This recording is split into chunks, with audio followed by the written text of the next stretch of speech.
Hey there! Today we're going to be talking about a pen that I think will be quite interesting. This is the Armando Simoni Club Bologna Medio. So back in 2017 I was at the DC Pen Show and Armando Simoni Club, ASC, launched their Bologna Extra, which is a large pen. I've reviewed it. I don't have it here right now, but I will grab it when I do the camera point down part of this video so you can see that pen. Brass liner, celluloid body, but brass liner makes it heavy, but it's large. And for a lot of people, I have found that pen is too big, either too long or too heavy. And so a little while ago, ASC launched the Bologna Medio. Again, I'll show you the two pens side by side. This is a much more manageable pen, more normal size.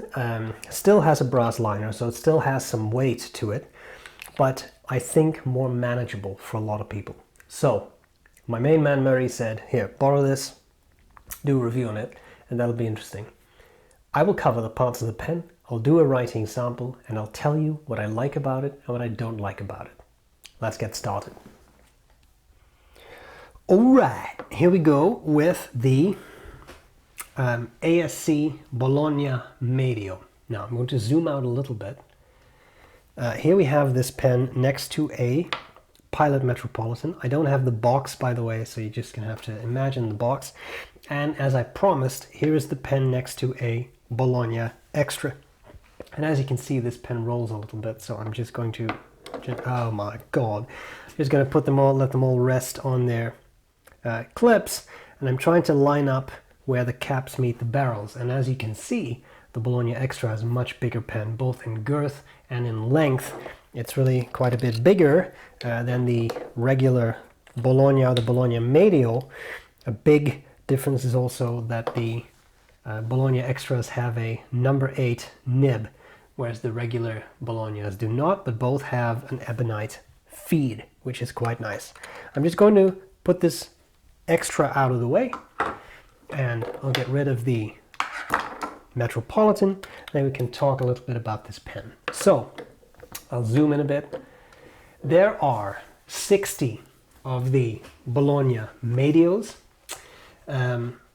There are 30 with rhodium trim and 30 with gold trim. This is the rhodium trim. They have 14 karat nibs.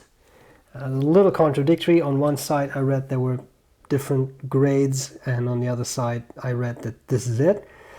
Looks like a bit of the Magic Flex nib. I'll be very careful as I try it out. There is a Magic Flex on the full size, the Bologna, it's not the full size, the Bologna Extra, the larger version. And those are kind of nice semi-flex nibs. They also have an adjusted feed which moves to keep ink flow going when you flex it. I don't see that here, so I'm just going to be a little careful with that. There is a captive converter in the pen. I'll show you that in just a second. The MSRP for these is $745 US. If you are an ASC club member or family member, whatever they call it these days, you get a discount of 10%. So let's look at the parts of the pen. On top, on the finial, we have this nice medallion which says ASC Armando Simoni Club. Sorry, I had to point it away from the camera to read it. We have the clip with the little wheel. Those work pretty well. This one is very stiff, but with the wheel that usually works really well. We have the Greek key design on the center band that ASC uses a lot. I think works well. And what I really like is there is a metal ring there on the cap lip. Cap lips are prone to some pressure and therefore vulnerable to cracking. A metal part there can help preclude that from happening. Okay, barrel. I find that this pen is a very nice tapering down. It looks very balanced to me, and I really like that. This is the Bleu de Royal celluloid, which is a very nice celluloid. Rhodium ring, and then what looks like a turning knob, but I found that it does nothing. So then how do you fill the pen? Glad you asked. Let's talk about that. First of all, the pen, of course, unscrews, And then you see a couple of things. We have the nib rhodium trim. It says 14K 585 and it has the ASC logo on it. We do have an ebonite feed that looks a bit omassy in shape. A section that tapers down and flares out with some threads that are a little sharp but not terrible. And there is a bit of a step down here. That's quite sharp. There are 2 metal rings there, and that's pretty much it. In hand, it's a really nice size that I think works for a lot of people. If you don't like it unposted, you can actually post this pen, and you have something that's a pretty nice size. It wobbles when you post it. You know what I mean by that? That the cap kind of, it wobbles a little bit, but you could theoretically post it. Here too, I think this is a much more pleasant size for many people than the Bologna Extra, which is very large and, by the way, does not post. The cap will just fall off.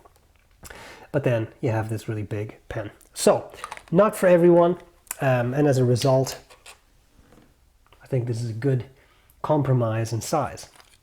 What about filling? I was talking about filling. Well, the section unscrews. And when you do that, you see this little O-ring, which I'm sure is meant to give friction so the pen doesn't accidentally unscrew. And then here you have the piston. So do we call this a piston or do we call this a captive converter? Your guess is as good as mine. What I will say is it has an ink window. You can't really take this off. You have a little turning knob and you have this interesting engraving, which I think is quite nice, adds a bit more visual appeal to this piece. I don't mind it, whether it's a captive converter or not, I don't mind it. It has weight to it. I think before I said brass liner, there actually is no brass liner. It's just the metal of this system that gives this pen weight. But again, I think that is very nice. It makes it feel more solid. Now, having said all these things, we need to see how the pen writes. And that's what we're going to do next. Here we have an ASC Bologna, but that's a weird N, sorry, Medio, with the 14K nib, which is not marked, which makes me think that it is a medium Magic Flex.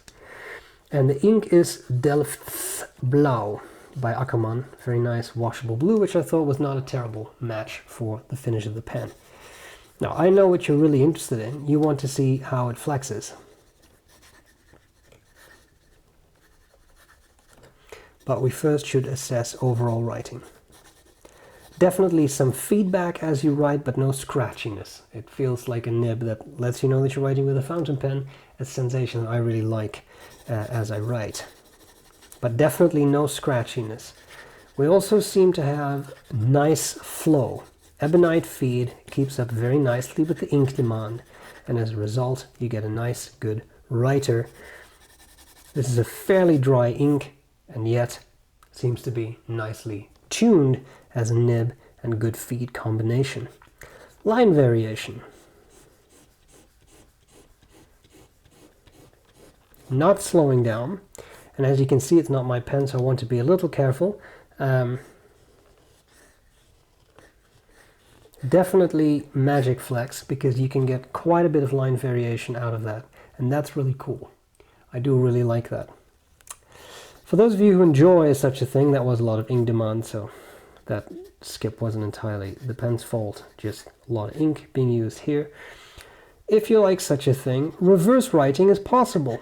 It's not really much scratchier. Remember, it typically sounds scratchier because the camera's mic is sensitive to that frequency, but really nice, definitely finer, and it keeps going. So that is really pretty good. Pretty good. I think what we need to do next is evaluate how, well, not how, whether I like what I like and what I don't like. And that is coming up next. What do I like and what do I not like about the ASC Bologna Medio? Well, if there aren't different finishes available, there might be different finishes available at some point, because ASE tends to release their pens in different finishes. This is the Blue La Royale, or maybe it's the Bleu La Royale. Nice celluloid. I do really like it, but I don't want to speak too much about the finish because, as I said, if they haven't yet, they probably will release other finishes in the future. There are things I really like about it. One thing I already said in the opening of the video, it's a manageable size. ASC has made some really large pens, and with the brass liners, they're pretty heavy. This pen too is solid. It definitely has some back weight, but it's the size that makes it nice. I think this really is a very good size, and sort of the M800 range, so Pelican M800, which seems to work for a lot of people. Not too small, not too large, not too girthy, not too skinny. That seems to hit a sweet spot for many people, which I think is very nice. I like that a lot. I like that it has a nice gold nib. It has a interesting filling system, as I've shown you. These are the main things that I like. As to things I don't like so much, the first thing is $745 is expensive. Yes, it's sort of a piston filler, yes, has a gold nib, but it's also limited. And this is a little bit what ASC does. It releases a limited run, but they're also expensive pens. You are really buying in the luxury segment here, and that's not for everyone. I'm not going to have the discussion of is it worth the price, because that's a very subjective discussion. I will say it is a nice celluloid, nice filling system. It seems to be made well, and it writes quite nicely. So from that perspective, I would say yes, for me it might be worth it, but it's definitely expensive. Even for 60 pens, I find that quite pricey. Another issue that I have, and this is a very small issue, and I don't know if this is maybe too subjective, but I think this pen has a slightly less cool of a filling system than the large size Bologna Extras. Those have a pneumatic filler. I think Manu, the owner of the company, calls that the compressor. So open it up, open at the back, you pull out a hollow tube with a little hole on top, you put your finger on it, you push down, that compresses a sac on the inside, and when you let go, you go over your finger, so you release that little hole, air streams back in, the sac expands, it sucks up ink. It's a cool system, it's a very robust filler. At some point the sac may wear out, but resacking a pen is not that difficult, and you can access those components. With a pen like this, a piston, it's still good ink capacity, it's still a cool system. It's not just a cartridge converter. I have nothing against cartridge converters. In fact, I think they're very easy to clean, but a piston is a little bit more ubiquitous than that compressor filling system. So it would be nice, I think, if they would have done something like that on this pen. However, they haven't. It's still a good filling system. It's nice, it's nicely made, it works well. So I mean, I'm not complaining. I'm just saying that relatively speaking, I think that would have been nice. But, you know, that's just me. Okay. A very kind thank you to 4M, my main man Murray, for lending me the pen. I appreciate it. I hope this was useful, and I'll gladly see you later. Bye-bye.